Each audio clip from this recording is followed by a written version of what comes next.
بڑی خوبصورت بات واصف علی رحمانی اس عنوان پر کہی ہے. واصف صاحب فرماتے ہیں خوشی کیا ہے اور غم کیا ہے. خوشی اور غم ان دونوں کا آپس کا تعلق ہے. خوشی کیا ہے اور غم کیا ہے. بڑے بڑے فلسفے ہیں, بڑی بڑی باتیں اس عنوان پر, لیکن واصف صاحب نے دو لفظی بات کی ہے. واصف صاحب فرماتے ہیں بندے کی مرضی اور رب کی مرضی میں فرق کا نام غم ہے. بندہ کہتا ہے ایسے ہو جائے, رب کہتا نہیں ایسے ہوگا. جیسے فرق پڑتا ہے بندہ غمگین ہو جاتا ہے. جب تک بندے کی مرضی جو ہوتی ہے رب اگر ویسے کر دے تو پھر بندہ خوش ہو جاتا ہے. بندے کی مرضی ہے کہ میرے ہاں اولاد نرینہ پیدا ہو, مجھے اللہ بیٹا عطا کرے. بیٹا پیدا ہوتا ہے, رب کی بھی یہی مرضی, بندے کی مرضی تو خوشی پیدا ہوگی. لیکن بندہ کہتا ہے کہ میرے ہاں بیٹا ہی پیدا ہو, لیکن اولاد نہیں ہوتی. بندہ چاہ رہا ہے, رب نہیں چاہ رہا. تو بندے کی مرضی اور ہے, رب کی مرضی اور. جب فرق آیا پھر غم پیدا ہو گیا. تو دکھ پیدا اس وقت ہوتا ہے جب بندہ اپنے آپ کو رب کی مرضی سے دور کرتا ہے, اور جب اپنے آپ کو کھینچ کے مالک کی رضا پہ لے آتا ہے پھر وہ غم میں بھی خوشیاں محسوس کرتا ہے. بادشاہ وقت کا گزر ہو رہا ہے. دریا کے کنارے ایک جو ہے وہ درویش بیٹھا ہے اور اپنی مستی میں مست بیٹھا تھا. تو بادشاہ کا گزر ہوا, شاہی بیڑا گزرا, تو فقیر اپنی مستی میں مست بیٹھا تھا. اس نے نظر اٹھا کر بھی نہ دیکھا. تو بادشاہوں کو چاہ تو ہوتا کہ جب ہم گزریں تو لوگ نظریں اٹھا اٹھا کے ہماری طرف دیکھیں. یہ تو آئے دن روڈ بلاک ہوتے ہیں. اس کی بڑی وجہ یہی ہوتی ہے کہ دکھانا مقصود ہوتا ہے کہ جناب یہ پروٹوکول ہے ہمارا, 20 گاڑیاں گزر رہی ہیں اور لوگ کھڑے ہو کر ہمیں دیکھیں, ہم گزرے. ہم وزیر ہوتے ہیں, ہم مشیر ہوتے ہیں, ہم M N A M P ہوتے ہیں. تو یہ جو پروٹوکول کا نشہ, اس کا مقصود بھی یہ ہوتا ہے لوگ ہمیں دیکھیں اور ہم گزریں. اور یہ وہ تباہی ہے جو انسان کو برباد کر دیتی.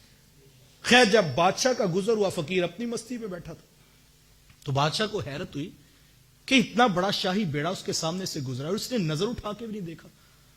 تو خیر بادشاہ واپس پلٹا اور اس نے آ کر فقیر سے کہا کہ درویش سنا کیسی گزر رہی.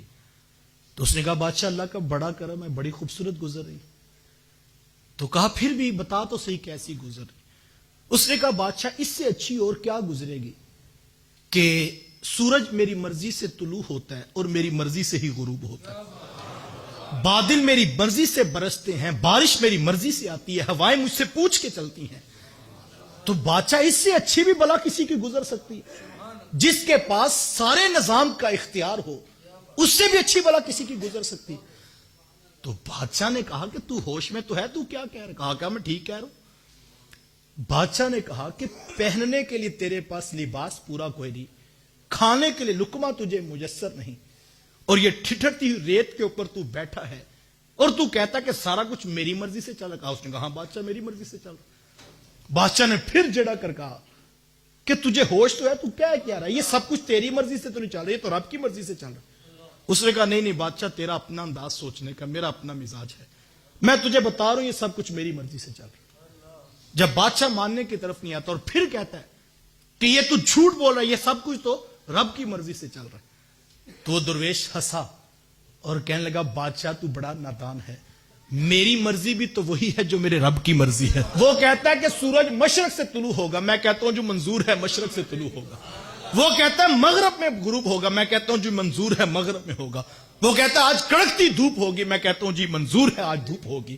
وہ کہتا ہے آج بادل برسیں گے, تو بادشاہ میری مرضی بھی تو وہی ہے جو میرے رب کی مرضی ہے. تو یہ جب مرضی اس کے تابع ہو جاتی ہے پھر زندگی کا لطف نصیب ہو جاتا ہے. پھر بیٹیوں کے رشتے نہیں ہوتے, وہ پریشان ظاہر نظر آتا ہے لیکن اس کا دل مطمئن ہوتا ہے کہ مالک تو نے بیٹیاں دی ہیں, تو نے ان کے رشتے بھی لکھے ہوئے ہیں. اگر میری زندگی میں ہوگے میں کوشش کرتا رہوں گا, محنت کرتا رہوں گا, لیکن فیصلہ تو تیرا ہے مالک. اور یہ جب چیز نصیب ہو جاتی ہے پھر بندہ خوش ہو جاتا ہے, پھر بندہ مطمئن زندگی گزارتا ہے. پھر وہ دولت کو دیکھ کر دوڑنے لگاتا, وہ اپنے مقصود پہ راضی رہتا ہے, پھر وہ اپنے رب پہ راضی رہتا ہے, جس کو رب کی مرضی میں رہنے کا مزاج نصیب ہو جائے. اور یہ اتنی بڑی بات ہے, اتنی بڑی بات ہے.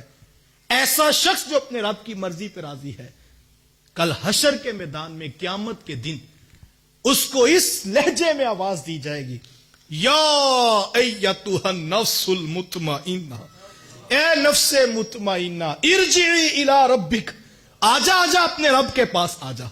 راضیۃ مرضیہ, آج تو رب پہ راضی ہے, رب تیرے اوپر راضی ہے. فادخلی فی عبادی وادخلی جنتی، پھر اس کو کہا جائے گا یہ جنت تیرے پاس ہے اور یہ بندے بھی تیرے ہیں، تو ان کے ساتھ شامل ہو جا۔ جس نے مطمئن زندگی گزار، رب کی رضا پہ جو راضی رہا۔